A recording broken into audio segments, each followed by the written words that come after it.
It's Monday. It's October 7, 2024, and that means it's time for the weekly episode of This Week in College Viability. Hi, it's Gary Stocker. I want to start off with a feel-good enrollment story. I reached out last week to someone who I believe is a top thinker in higher education, and I shared my observations that since mid-August, hundreds of public and private colleges had released enrollment growth stories for the fall of 2024. Now, I know that there are hundreds more that couldn't release that kind of story because their enrollment is down. But time after time, when I saw these good stories, I went to Matt Hendrick's visualization tool, and many, but not all, of these colleges had financial issues. And it appears to me they were trying to hide these issues, these financial issues, inside their increased enrollment stories. And this person said, Gary, you're missing the point of these stories. She said, everybody likes good news stories. They don't want to soften them with financial weakness details. All right, I can live with missing the obvious here. Enrollment growth is a feel-good story, even though it may be somewhat misleading in many cases. On the other hand, as Tevye said in Fiddler on the Roof, enrollment, as I have shared many times, enrollment does not pay the bills. It is the net tuition and fee revenue that lets colleges make their payroll and keep the lights on and much, much more. So I'm going to continue to follow the cutbacks and the layoffs and the closure announcements in the coming weeks and months, probably the coming years. And when I see one of those, the first thing I am going to do is check that college's news stories about their fall 2024 enrollment announcements. If there is a disconnect, if I find something they shared in the news story that doesn't tie in with their financial health, you're going to hear it here first. In this week's top news and commentary, yet another college sees football as enrollment salvation. Standard & Poor's, the rating agency, says college competition and operational pain are the new normal. And we're increasingly seeing stories about now you can get admitted to hundreds of colleges without even applying. We'll talk about the downside of that. And in the category of you get what you pay for. You get what you pay for. Free community college in Massachusetts expected to draw 45,000 students within a year. Okay, we're going to talk about that one. These stories and much more on the October 7th episode of This Week in College Viability, Layoffs and Cutbacks. Elizabethtown College, they were on the show a couple weeks ago.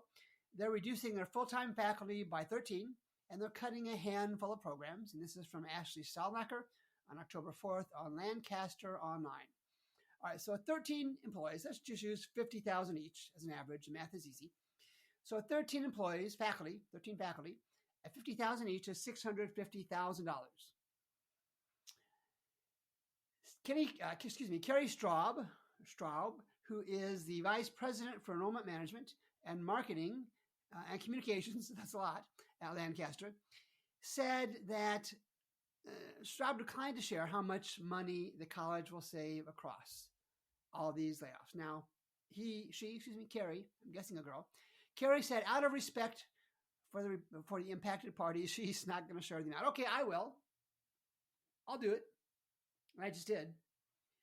Elizabethtown College's June 2023 tax filing showed it spent $43 million and change in the 2022-2023 fiscal years. The math I did a minute ago, $650,000 is 1.5%.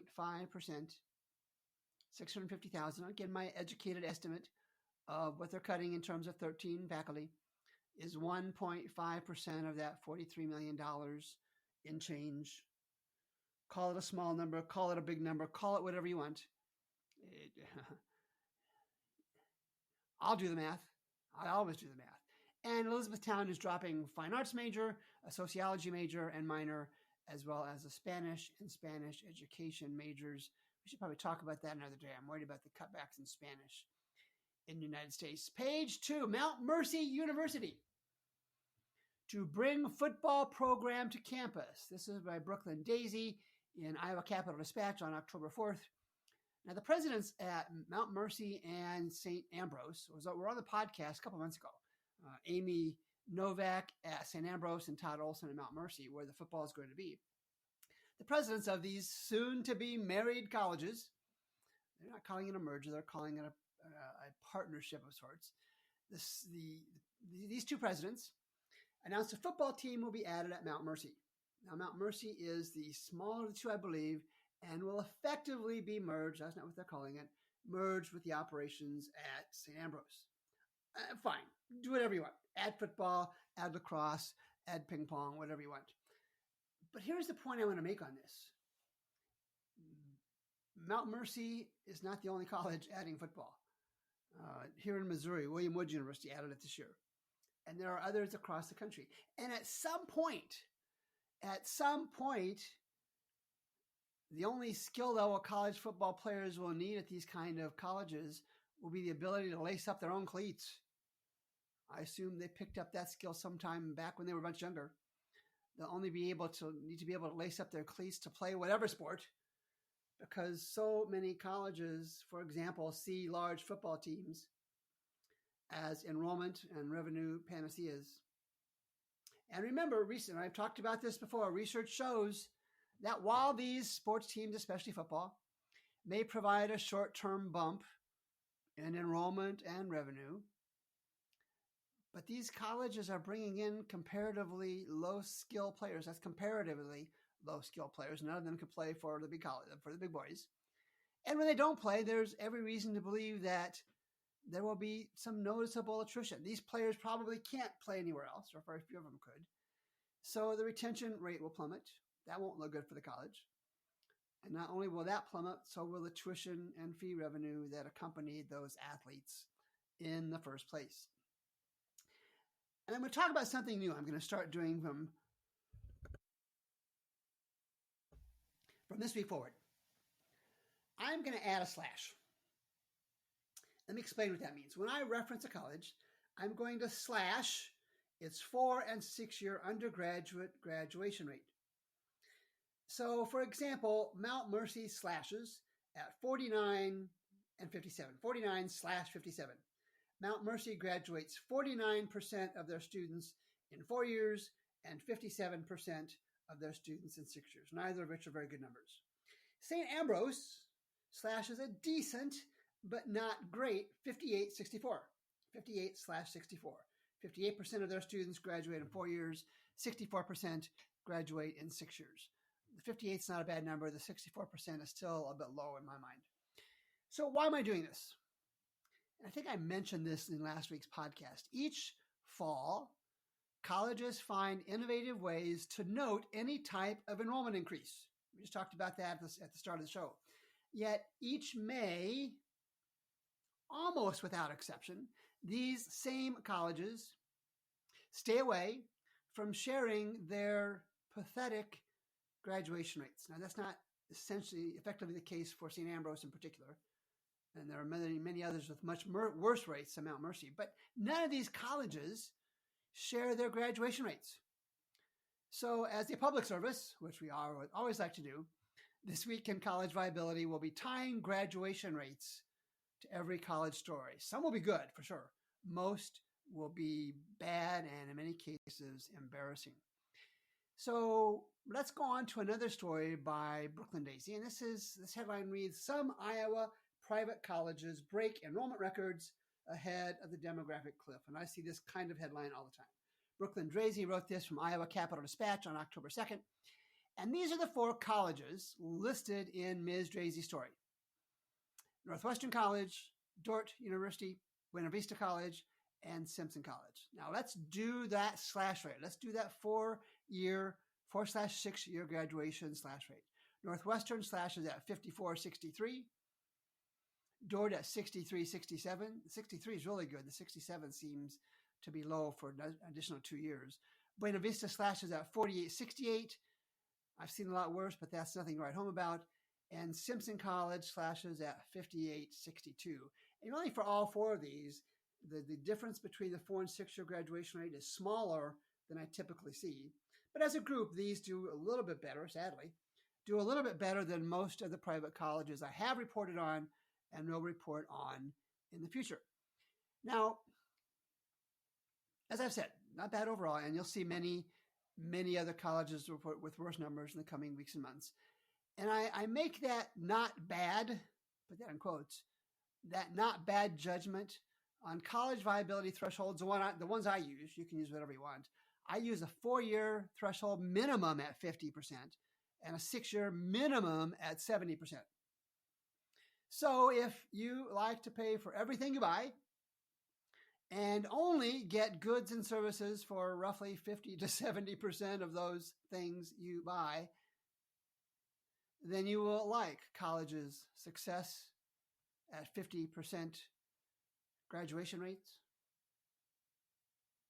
And in hindsight, I probably should have provided a sarcasm alert for that last paragraph. Page 3, Standard & Poor's. The headline reads, college competition and operational pain are the new normal. And the subheading reads, margins are down, costs are up, and tuition revenue is constrained after the pandemic exacerbated existing challenges, according to a recent report, again from Standard & Poor's. And this is a story published by Ben Unglesby, who's also been on the show, and that was on October 4th. Here's what Standard & Poor's says. U.S. colleges face a new normal and accelerated existing challenges in the wake of the COVID-19 pandemic, including constrained operations, that means getting smaller, and heavy competition, a recent report from Standard & Poor's S&P Global Ratings found. Between 2018 and 2023, 5 years, operating margins fell from not quite 1%, 0.8% positive number, to just below zero, a negative 0.1%. These are the profit margins. They don't call it that. The operating margins. And this is because of rising costs. And we've seen that all over the place. Now, it looks like S&P spun the next part here. It says, meanwhile, median tuition discount rates, median, that number in the middle of all tuition discount rates, median tuition discount rates at private colleges rose by more than 5 points to 44.4%, putting pressure on college revenue. Now, median is a spin, I think, because the average is well over 50%. So that's fine. It's still going up. It's still going up a lot, and it's still putting pressure on the net revenue that colleges receive. But I don't know why S&P would have chosen median. Maybe that's their standard reporting guideline. That's fine. And then they also note that from 2019 through 2024, the ratings agency S&P issued 126 credit downgrades for the higher ed sector compared to only 62 upgrades. So about 2-to-1, almost exactly a 2-to-1 ratio. And as we all know, competition almost always takes the form of pricing. And although sticker prices continue to climb, S&P says institutions often steeply discount what they say is with financial aid. Institutions often steeply discount with financial aid, both reducing the revenue and complicating the conversation around the value of colleges. Now let's get picky here. I'm going to get picky here. It's not really financial aid. It's a discount. For example, when the new car dealer offers you a discount on the car you're buying, they don't call it financial aid. It's just an unfunded lower price. They're taking less revenue. The dealer is willing to take, for example, $1,000 less to sell you the car. They're not transferring funds from one account to another for $1,000. It's just less revenue. And it's the same thing with colleges. They're willing to sell you, if you will, tuition for $10,000 less, or whatever number it is, $10,000 less to get you to buy their brand of college education. Let's just call it what it is.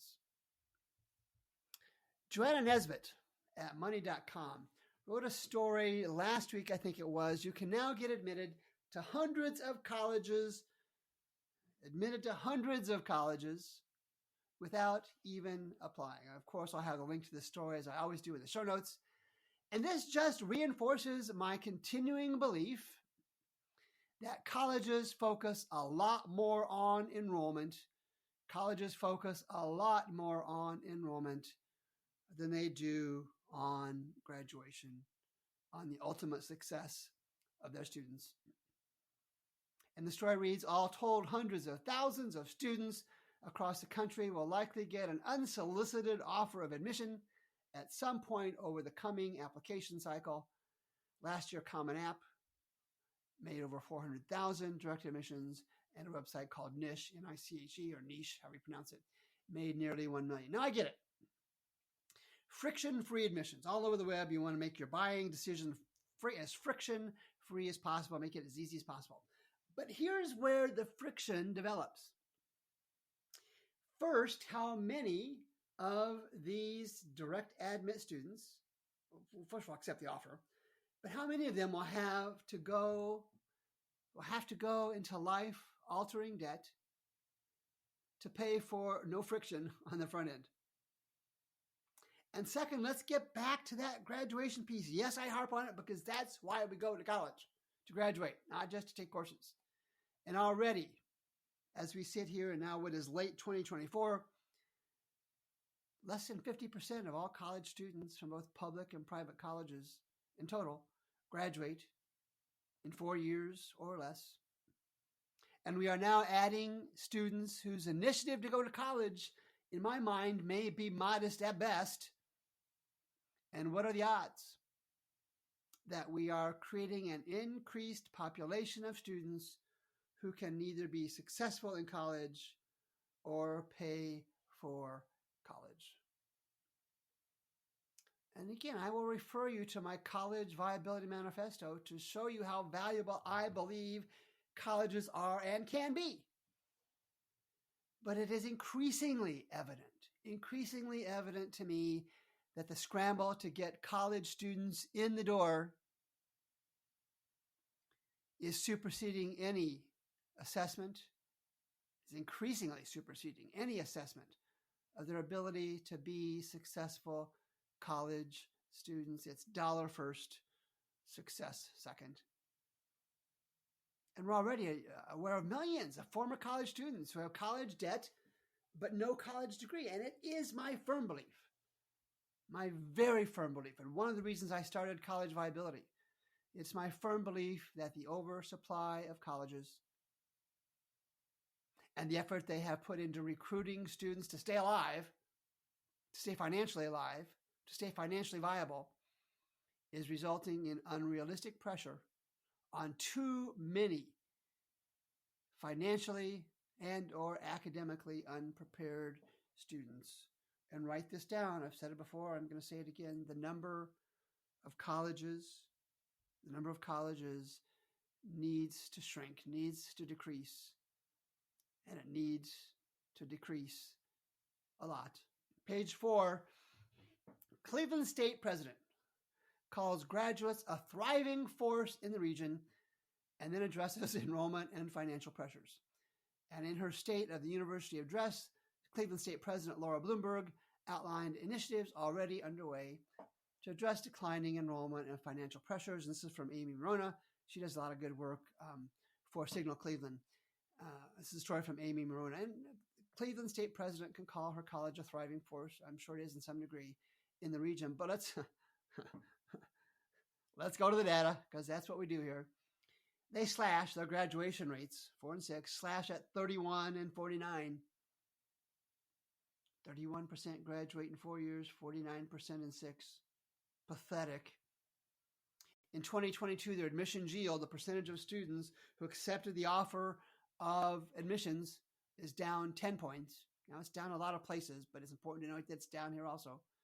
The enrollment, and I always track the full-time equivalent enrollment, is down 900. Interestingly, tuition and fees are up $6 million, and total expenses are up $70 million in the face of 900 fewer students.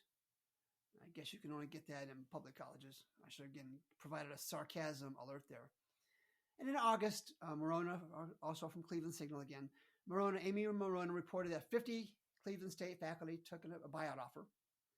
50 Cleveland State faculty took a buyout offer just in August of this year. Sarcasm alert. I'm betting that is a sign of no confidence. Now, Dr. Bloomberg goes on to share anecdotal stories about successful Cleveland State graduates. No question, they're successful, really successful graduates at every college out there. There are absolutely hundreds, probably thousands, tens of thousands of successful graduates from the Cleveland States and their equivalents, public and private, throughout the country. But cherry-picking anecdotal success stories does not rebut the pathetic overall finances. In the case of Cleveland State, the really pathetic overall graduation rates.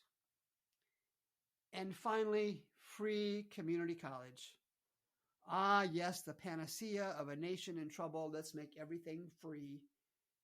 I got to do better with sarcasm alerts here. Free community college in Massachusetts. Now get the number here. Free community college in Massachusetts expected to draw 45,000 students within a year. Now, I don't know if that's new students or on the top of the current total, but 45,000 students. And this is from CBS Boston TV, Neil Riley on October 3rd. And here's the story from Wellesley. Tens of thousands of Massachusetts residents are expected to take advantage of a new policy expanding eligibility for free community college in the state, Governor Maura Healey says. She said 10,000 students, that's a nice round number, 10,000 students have enrolled in community colleges for the fall semester. And again, the article doesn't say is that total or new. It's bad reporting. More than double the number. 10,000 is more than double the number of students who qualified for free tuition. This is just a badly written story.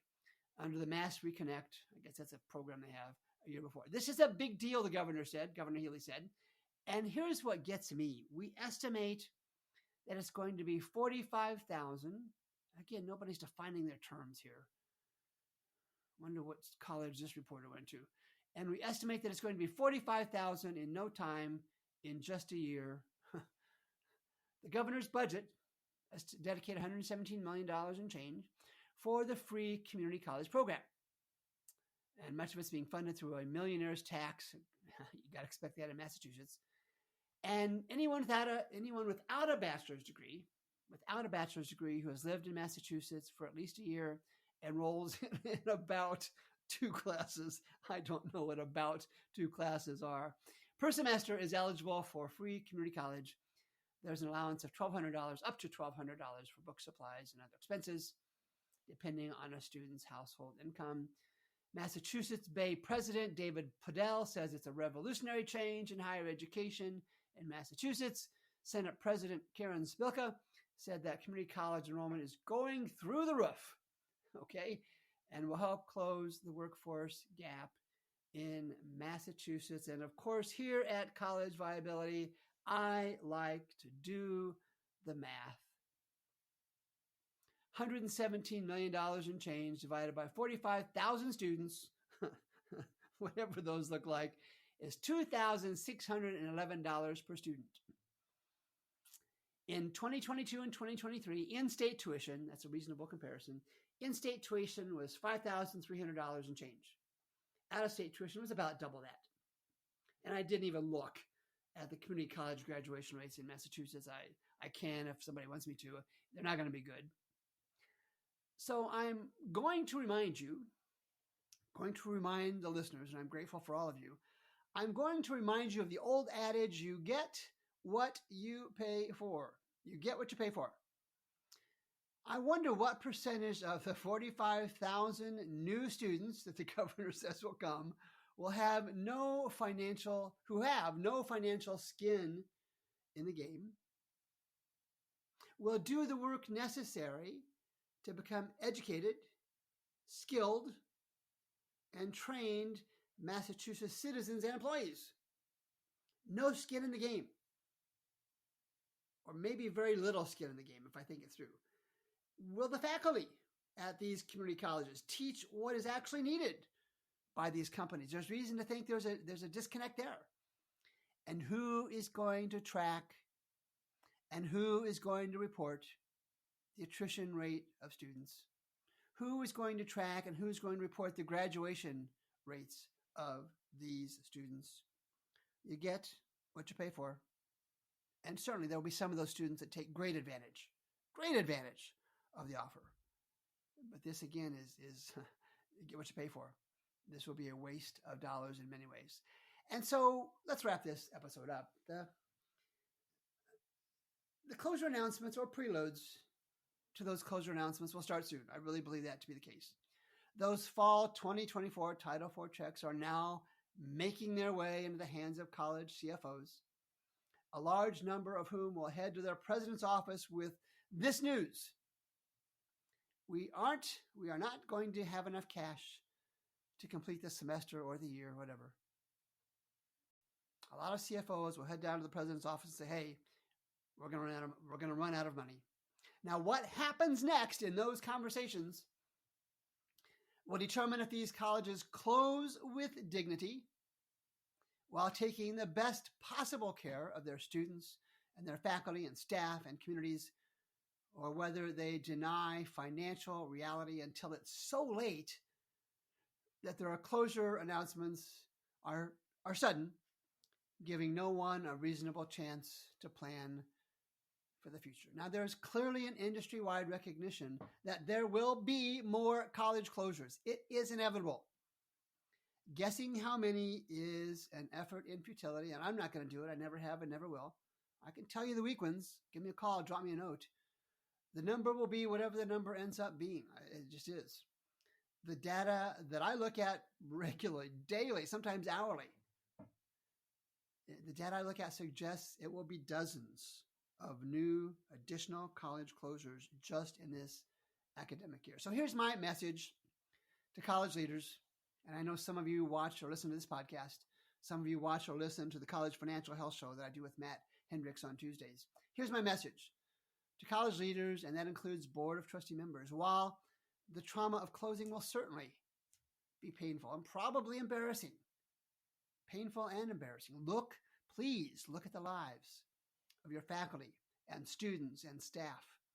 Look at it as part of your fiduciary responsibility to the college. It's a tough gap to leap, but in this day and age, that's what you have to do. And here, more importantly, is my message to students and families. Colleges will do what they will do. When you're looking at colleges, especially as you're looking to transfer maybe, or in particular looking at colleges for the fall of 2025, ask the representatives of the colleges you're considering about its finances. Ask about enrollment trends. Ask about recent layoffs or program cutbacks. Ask if they would send their children to that college. And then do not take their word for it. Spend the $29 to purchase the 2024 College Viability app. There'll be a 2025 version early next year. There is one for both public colleges and private colleges. Spending a couple of bucks now to help you make an informed decision about a college will likely spare you the trauma of selecting one that is not financially capable of providing the college education for yourself or your loved ones that they need and want. Now, I'll be traveling next Monday to a higher education conference in Indianapolis. The plans are to post a previous episode of This Week in College Viability, and I'll be back with another weekly episode on October 21st. Until then, thanks for making time to listen. Send your questions or comments or concerns or rebuttals to me at Gary at College Viability. That's one word, Gary at collegeviability.com. College is a good thing.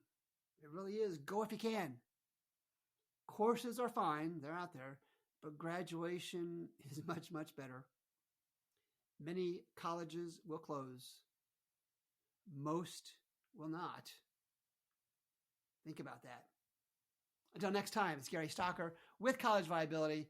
Thanks, and we'll talk again in 2 weeks.